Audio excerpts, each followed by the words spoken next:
What up? It's your boy T-Bear, and the reaction today is Films Friday. Now we're gonna get into the meat and potatoes on Films Friday. That is the dead meat kill counts. And I told you every other week. I told you for 1 week we're doing polls, next week doing Tremors, and then we poll with them Friday 13 recount. We had Tremors, so we were checking out Tremors 2 Aftershocks, what came out way later in 1996.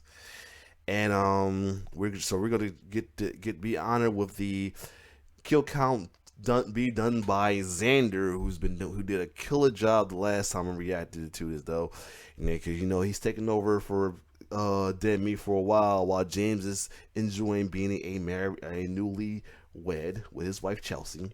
So anyway, Xander from the last video did a great job though with them getting who doubted though his They Talk series on Dead Meat is fun, was fun to watch, and we were trying to laugh too. So without further ado, here is Tremors 2 Aftershock Kill Count, which came out in 1996. Let's get it. Welcome to the Kill Count, where we tally up the victims in all our favorite horror movies. I'm Zoran Horatio Rodriguez Gavoy. I just said his name completely wrong. It's Zoran. I don't know why I got Xander from Zoran. Zoran, I'm so sorry, but I thought it was Xander, so it's Zoran. I know something down that line, but anyway, my bad, Zoran. But Zoran been doing this thing with the kill counts, but yeah.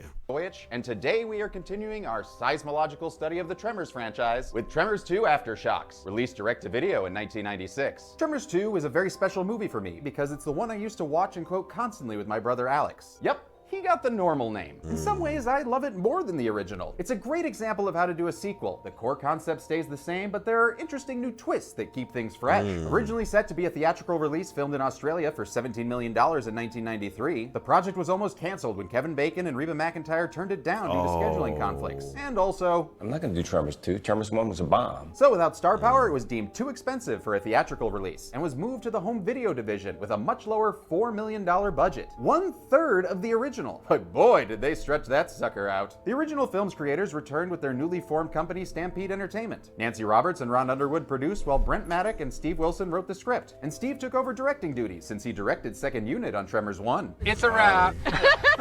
The theatrical script was used, minus a few expensive scenes involving Bert in a full-size tank and everyone fighting the creatures with Civil War muskets. The only returning cast members were Fred Ward and Michael Gross. The new character of Grady is a reworking of Kevin Bacon's character from the original script, and the movie lets you know it. Oh, actually, I'm not the original guy. Despite its drastically lower budget and direct-to-video release, Tremors 2 holds its own against the original film. There's still tons of incredible practical effects by the returning amalgamated dynamics, a perfect balance of horror and comedy thanks to a tight script by Wilson and Maddock, and the trademark of any Tremors film, plans. Tremors 2 picks up years after the first film. Val and Earl had their brush with fame, but it didn't last. Val is married and living off screen, while Earl makes ends meet by farming ostriches. He gets a second chance at fame and fortune when a Mexican oil tycoon hires him to go graboid hunting at a refinery in Mexico. He's teamed up with a taxi driver named Grady, our returning Atlanta Hawks fan Burt Gummer, and another geologist love interest. Together they explode their way to fortune and glory. That is, until the worms begin to turn. It's a whole new ball game. A whole new goddamn ball game. Will Part 2's Aftershocks be as strong as the originals? Let's find out and get to the kills. The movie begins with another simple and shaky title card, followed by a very special credit you'll be seeing in every movie after this. We fade into the Petromaya oil field in Chiapas, Mexico, which in reality is mostly jungle, but here it looks like Valencia, California, near Six Flags Magic Mountain. An oil worker, played by Thomas Rosales Jr., previously seen on the kill count as an El Scorpio gang member in Predator 2, and ignoring Peter Stormare in The Lost World, plays a game of Scooty Pipe, which is interrupted by an underground buoy. Graboid. The worker's only salvation lies at his sex van on the other side of this oil drum field. He Marios his way across until the barrels start crashing behind him. He takes an oil spill, and faster than you can say Exxon Valdez, we have our first graboid. Returning mechanical effects creator Peter Chesney and production designer Ivo Cristante improved upon the sand-clogged hydraulics and buried puppeteers from the first film. This time, they built a raised platform and used pure manpower and counterweights to burst the 200-pound creature through the ground, allowing it to devour our oil worker without even chewing. Oh, graboid. That's how you get a tummy ache. We return to Perfection Valley, Nevada, and Earl Bassett, once again played by Fred Ward, only with longer hair, since that's the only way he'd agree to do this movie. Seriously. He's now an ostrich farmer, and not a good one. Aw, man, you dirtied up your shirt. Well, nothing a little jump cut can't fix. That's better. A taxi approaches all the way from Las Vegas. The passenger is Senor Ortega, a wealthy oil tycoon, and the driver is Grady Hoover, a dirt-poor hatted buffoon. He's played by Christopher Garton, who was once Sookie's fake fiancé on True Blood. Ortega is played by Marcelo Tubert, previously seen in Leprechaun 3 as Gupta, who got a little love nibble from a little shit. Yeah. Leprechaun's here, but Kevin Bacon makes a quick cameo in an article from Madrid, Spain for some reason. Our non-union Mexican equivalent, John Hammond, explains there have been multiple deaths at his oil field due to certain underground animals. What are those things called again? Graboids. See, they're not Tremors, Mom! Ortega needs someone with expertise to take care of these creatures. Earl is not interested, and apparently neither was Val. Val married a good woman. Why would he want to die? Yeah, that's reserved for his after-school Flatliners Club. Earl gets ready to cheer himself up with a little fridge sex, but Grady wants to convince him to take the job. He's a huge Tremors nerd, just like me, and he even geeks out over a graboid arcade game. You will Really? be mine one day. Oh yes. Wow. You will be mine.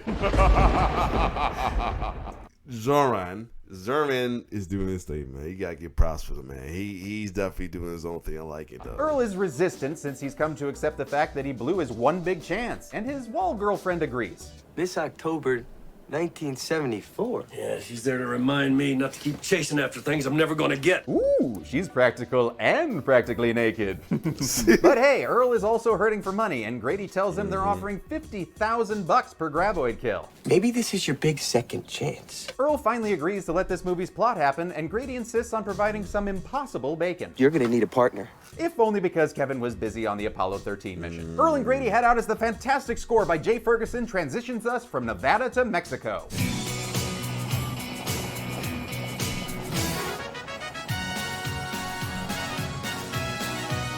Jay is also known for composing A Nightmare on Elm Street 5 as well as the theme song for The Office. Head on over to the Dead Meat socials to see our Tremors Office mashup opening. You mostly won't regret it. Jay only wrote about 3 minutes of score for this movie, and you'll hear it used repeatedly, but it's so good, I don't think anybody cares. They arrive at the Petromaya field office, where they meet Pedro, the company's chief engineer. Senior Ortega informs them that they are willing to offer double the price if they're able to capture a live graboid, which causes Earl to ADR his feelings.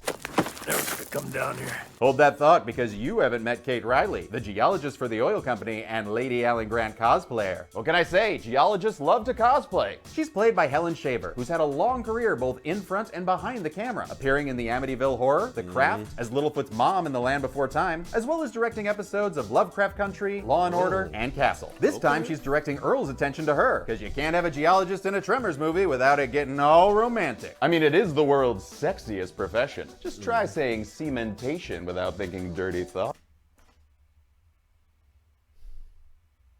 That's why I like this is why I like him. He definitely a must show.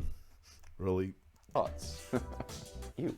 nasty. Night falls as a freshly shaven Earl makes small talk that leads to a nice and real moment of grief. 6 people got killed.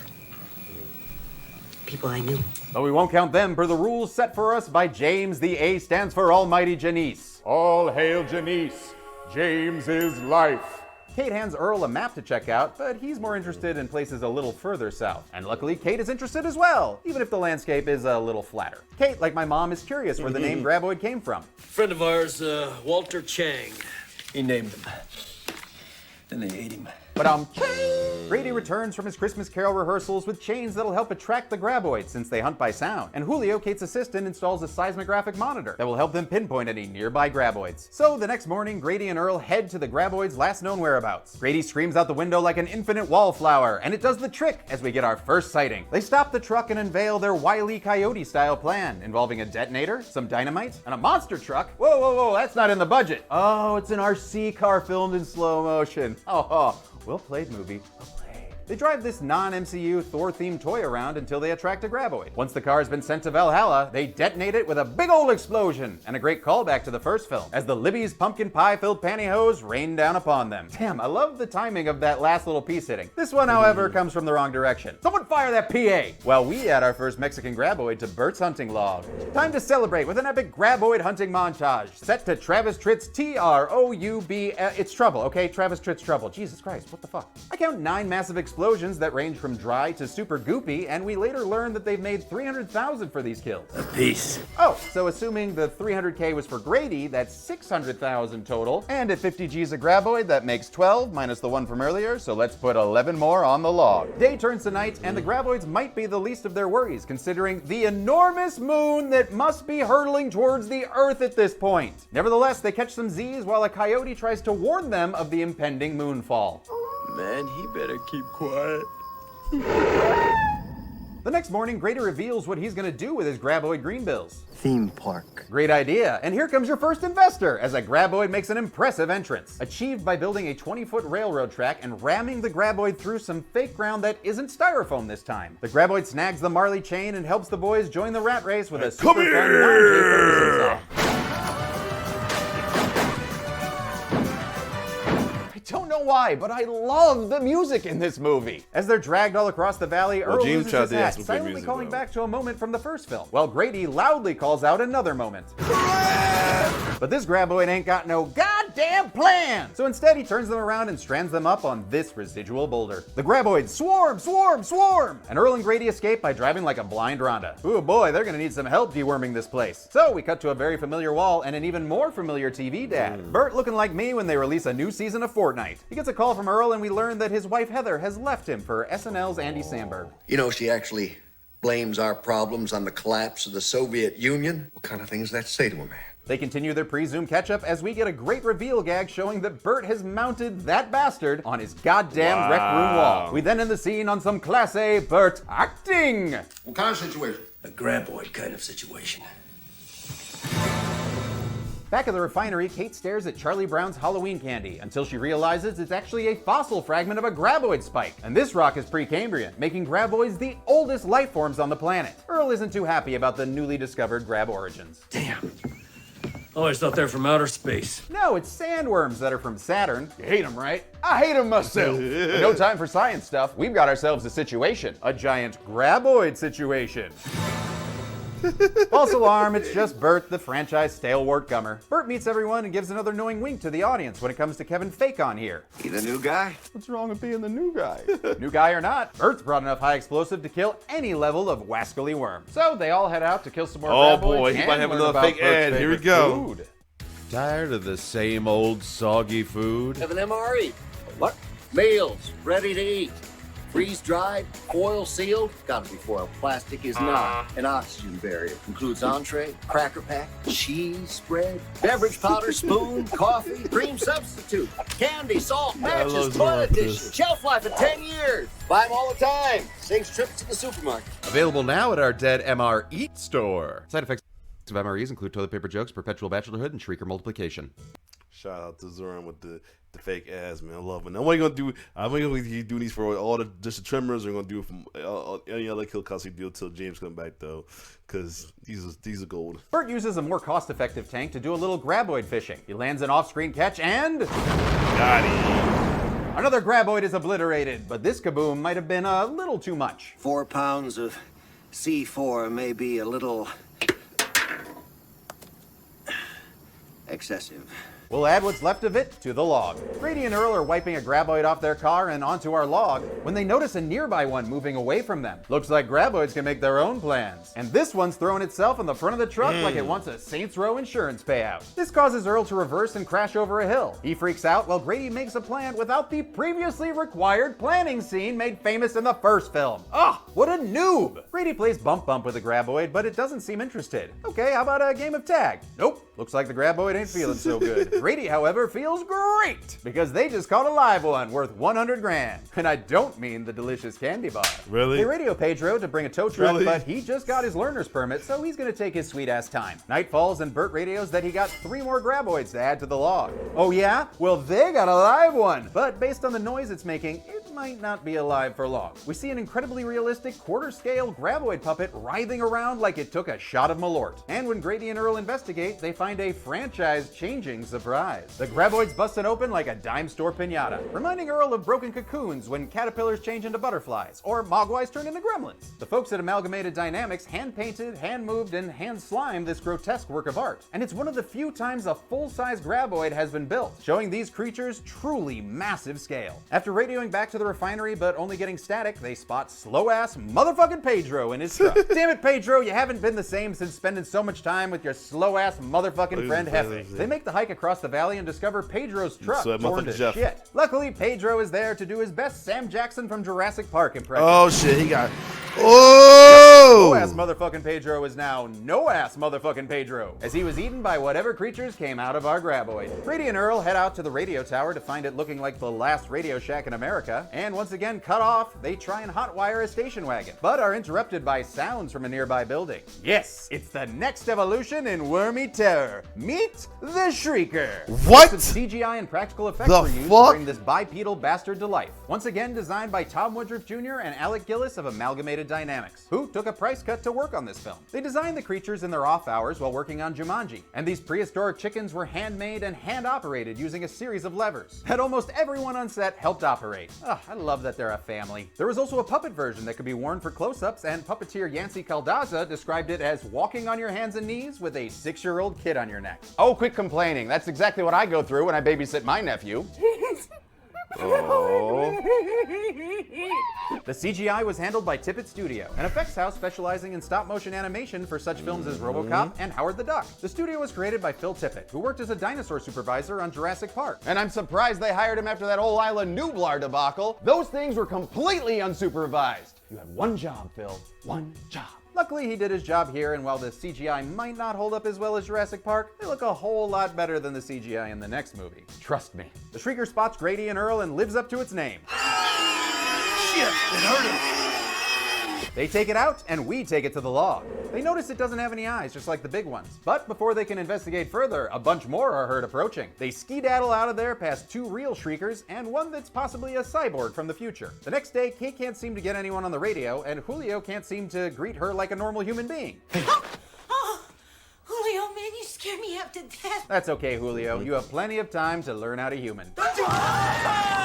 Never mind, as Julio is attacked and his leg is violently showing us that these little bastards are dangerous as fuck. Julio's dragged away and then ingested. Come here! Early Grady returns, shooting one of the Shriekers off screen, before finding Kate, who has a nice little human moment as she processes Julio's death and learns of Pedro's disarming end. But we can't mourn too long. We've got another practical effect to see, as one of the Shriekers has torn up their only means of escape. Earl adds an inquisitive Shrieker to the log, while Grady laments their situation. They wrecked our car. Pedro's truck, the radio tower. How can they be so smart? They head back inside just in time for math class. So, if there were 8 graboids left, and each one had 3 sacks, how many Shriekers would that make? 24. 24 of Right. those things left. Grady, stop cheating! Having killed 3 already, that leaves 21 Shriekers left to deal with. Quite an undertaking. But luckily, Bert has arrived, looking a little worse for wear. I feel I was denied critical, need to know information. Ooh, better get used to that, Birdie, because it's gonna happen a lot more in this franchise. Anyway, during the night, he was ambushed by Shriekers, and he ran over most of them and killed the rest with small arms fire and hand-to-hand techniques, because he's a fucking badass. I am completely out of ammo. That's never happened to me before. While Bert takes a moment, we'll add 19 more Shriekers to the log, because it turns out Bert was able to capture one of the little SOBs alive. They park the truck and do some Oscar-caliber acting with a rubber prop. But under the truck, another Shrieker has gone all Cape Fear and stowed away. Not finding any rakes to comedically step on, they grab a snack with their puppet tongue. And speaking of puppets, it's time for the Muppet Show with your host, Bruin the Frog. Yay! Our Statler here doesn't seem amused by the show, so they bring out their special guest, Michael Gross's hand. Yay! Stupid. The Shrieker goes wild, but it's not because it's a Family Ties fan. This sucker's taking a page from the Predator handbook and using infrared to detect its prey by heat. That explains why they tore up the cars and the radio tower, since they emit all kinds of heat. You mean they've been acting so smart because they're so stupid? Well, at least they're not as stupid as these outfits you use for the infrared effect. Look like a bunch of goddamn Lego minifigs. Anyway, they feed the Shrieker some of Bert's MREs. Available now.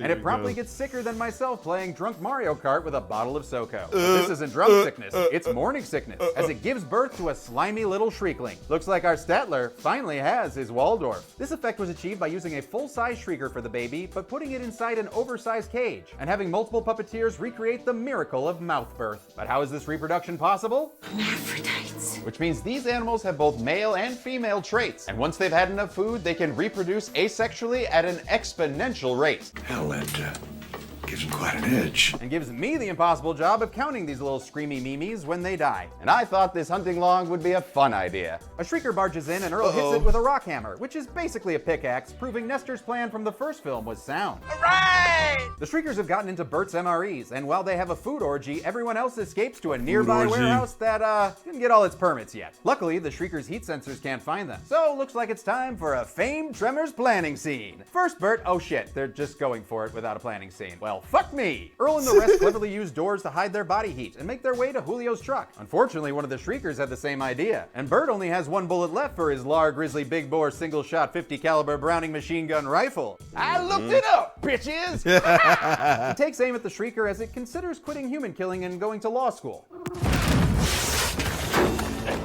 Oh shit! That explosion is incredible. Done with a practical dummy puppet suspended from a crane. And a hand knocking out that glass window there. Also, that's a real 8-inch bullet actor Michael Gross is firing, leading us to add a very sloppy shrieker to the law. You smoked his ass. Doing what I can with what I got. Unfortunately, what you got is a very cool tracking shot that illustrates the power of your gun. Bert took out the fuel line on Julio's truck, but don't blame him. We were supposed to be up against graboids. I wanted maximum penetration. Oh, if that's all you wanted, I think they sell those pills behind the counter at the liquor store. They head to the cantina for shelter, but get separated when they're spotted by the local shrieker choir. Grady heads up a nearby tower, Bert hops into a bulldozer, while Earl and Kate make it to the cantina and arm themselves with Broomit and his wife, Miss Moppy. Oh, this is pathetic. Hey, I'm trying here. Why don't you just stick to your formula and leave the jokes to me? I've got a plan. That's more like it. Earl runs some hot water on a jumpsuit while Kate goes all Roadhouse on one of the shriekers. The CGI creatures reassure each other that they'll never look dated, while Earl puts the steaming hot jumpsuit on a clothesline and sends it out as a distraction. The plan works, allowing Kate and Earl to make it to the nearby oil tower with Grady. Tempers begin to flare as their current situation seems dire. We're stuck on a goddamn roof with a bunch of watches trying to eat us. I mean, I've done this before, and I did not like it. Why'd you just ask that van back there for help? Whoops, looks like we gotta fire another PA. Kate convinces everyone that someone will eventually come looking for them. So now we play the waiting game. Damn. Oh, the waiting game sucks. Let's play Screamy Screamy Shriekers. Grady wins at the cost of the shrieker's self-esteem. Earl and Kate push their romantic subplot forward by sharing cute banter and backstory. We learned that Kate used to be a model. I was even a playmate once. Wait, Earl, did you hear that? October 74? Yep, she's the one you've had on your wall all those years, reminding you not to chase after things you're never gonna get. And technically, you'll never get that particular bunny since she's actually Debbie Ellison, Miss September 1970. They changed it because the real Miss 74 didn't look like Helen Shaver. The shriekers start to Cirque du Soleil their way up the oil tower while Bert wakes up from a little bulldoze. He hops into action and leads the shriekers' copy and pasted walk cycle into a warehouse, shuttering the gate so they can't escape. Problem solved. Anything to add, Grady? How'd you feel to be so stupid? Hello again, Pot. This is the kettle, and that kettle is going off. Looks like they found some food to eat in that warehouse. Oh, We're gonna shit. need another plan. You're gonna squirt me with this. CO2 to make you cold. Right, they won't see me. Earl's gonna get inside and blow up these shriekers with a bomb, so he gets sprayed down with a fire extinguisher. Man, this stuff is cold. I can't tell you how many times my brother Alex and I said that quote while we were living in Chicago. Mwah! Love you, bro. Why'd I kiss my fingers? The shriekers can't see Earl thanks to his Mr. Freeze impression, so he can just chill out while making it past a crap ton of CGI and practical puppets. After a while, he begins to melt like a snow cone in Phoenix, which gets him spotted by a shrieker, causing these pint-sized Precambrians to pounce. He tosses a bomb into the truck and the others lower a fire hose to his rescue. Earl does a Tarzan swing, but gets a 3 on the dismount while the shriekers push away boxes to reveal they're actually robots! Earl climbs to freedom and tells everyone that he set a bomb while he was in there. You what? Yep, right on top of 2.5 tons of high explosives. We should be safe behind this warehouse, though. No! Keep going! It's gonna be big! They keep running till they find a ditch of convenience and take cover. Because like Bert said, It's gonna be big! Is it gonna be today? the answer is a resounding... Still to this day, one of my all-time favorite movie explosions. This scene was filmed with an incredibly detailed miniature, shot at a high frame rate to give it the proper and epic weight this explosion deserves. Grady is tossed into the trench like a sack of potatoes to match his IQ. And there's a moment of silence before the PAs toss out the remaining shrieker props before the rap party. Wait, no rap party? Damn you, budget! As they approach the crater formerly known as the refinery, Earl and Kate make plans for the future, and Grady points out how many graboids should be in our log. They owe us for 28 worms, man. Oh, I love it when movies do my work for me. Oh, and what about all the little ones that died in the explosion? Well, based on the largest wide shot I saw in the warehouse, I counted 19 shriekers before Earl dropped the bomb. So let's add them to the log. The refinery aftermath is shown in a beautiful matte painting done by master painter Rocco Giaffri that writer-director Steve Wilson got to keep after production. And so we end this movie with Grady asking Earl to be his partner in his theme park monster world. No way. Come on, Earl. This could be like your big third chance. How many big second chances did the graboids give our human cast to survive? Let's find out and get to the numbers. But first, Papa needs a quick 50 G's.